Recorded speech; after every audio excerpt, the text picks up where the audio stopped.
High in the Ember Mountains, the trees glowed like lanterns, but the light inside the cave was different. It was the hard, metallic glint of thousands of golden apples. Ember paced the cavern floor, his claws clicking against the stone. He spent his hours stacking the fruit into precarious towers, polishing each surface until it mirrored his own sharp reflection. "Mine," he whispered, patting a firm, rounded edge. "All mine." He was counting the third stack when a shadow blocked the entrance. Finn stood at the threshold, his fur matted with frost, his frame gaunt against the biting wind. The fox took a hesitant step forward, his breath hitching in the thin air. "Ember," he called out, his voice thin and trembling. "The winter is cruel. There is no food left in the valley. May I please have one apple?" Ember did not look up. He pulled his wings tight against his sides, shifting to block the path to the main pile. He gave a sharp, guttural grunt. "No, these are my apples."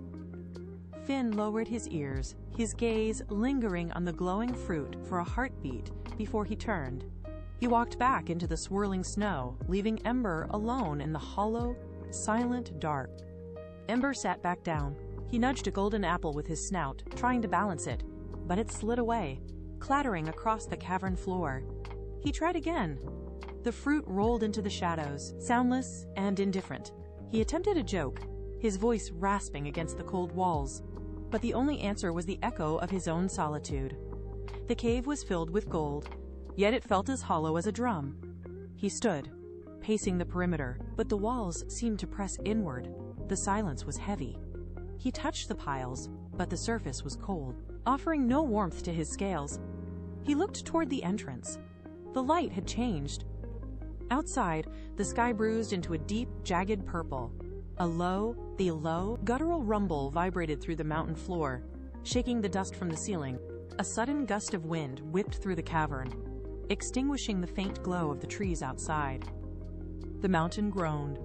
Stones rattled at the mouth of the cave, and the air pressure dropped sharply. The storm had arrived, and it was not merely passing through, it was hunting. The sky shattered. A violent crack echoed through the mountains, and the world outside the cave vanished under a barrage of falling debris. Ember scrambled toward the back of the cavern, but the earth betrayed him. A massive boulder, loosened by the rain, plummeted from the ceiling with a sound like a thunderclap. It struck the stone floor, bouncing once before slamming down onto his wing. The impact drove the air from his lungs.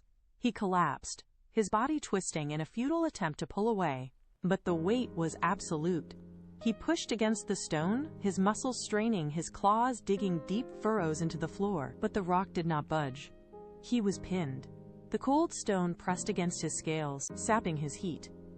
He looked at his piles of golden apples, now scattered and dark in the shadows. They were useless. He opened his mouth, his throat raw, and let out a desperate, jagged cry. "Help!" The sound bounced against the cavern walls, dying before it could reach the entrance. "Is anyone there?" He waited. Only the howl of the wind answered him. He shivered, the reality of his own isolation settling in.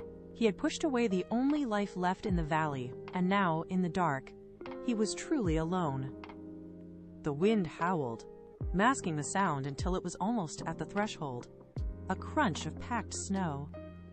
Then another. Ember squeezed his eyes shut, anticipating only the biting cold. But the rhythm of the steps was steady. Through the gloom of the storm, a small form entered the cave. It was Finn. Behind him, a bunny, a deer, and a squirrel followed, their paws caked with frozen mud. They did not pause. They did not look at the golden apples. They saw the rock. Finn moved to the edge of the stone, bracing his small frame against the jagged surface. The bunny and the squirrel took their places. The deer lowered its head, driving its weight forward. "Push!" Finn chirped. Ember watched, stunned, as they strained against the immovable weight. Their muscles bunched and shivered. The rock groaned, scraping against the stone floor. It shifted an inch, then two. The animals dug their feet into the dirt, ignoring the freezing rain that lashed at them from the entrance. With a final, unified heave, the boulder tipped. Gravity caught it, and it rolled away with a thunderous crash into the far corner of the cave. Ember pulled his wing free, his joints aching, his breath coming in ragged gasps. He stood, trembling, looking at the small, shivering creatures who had risked their lives to save him. Ember looked at the golden piles, then at the shivering group. The gold had never offered warmth. He scooped the apples into his arms, walked out into the clearing, and handed them out one by one. The valley erupted in cheers. They ate together as the mountain seemed to ignite with a new, vibrant light. Ember sat among them, his weightless heart finally clear. He realized that true wealth lived in the hands he held, not the objects he hoarded. He leaned forward, eyes bright, and looked directly into the lens. "I found the best thing to collect is not gold, but the friends by your side," he said. "What do you like to share?"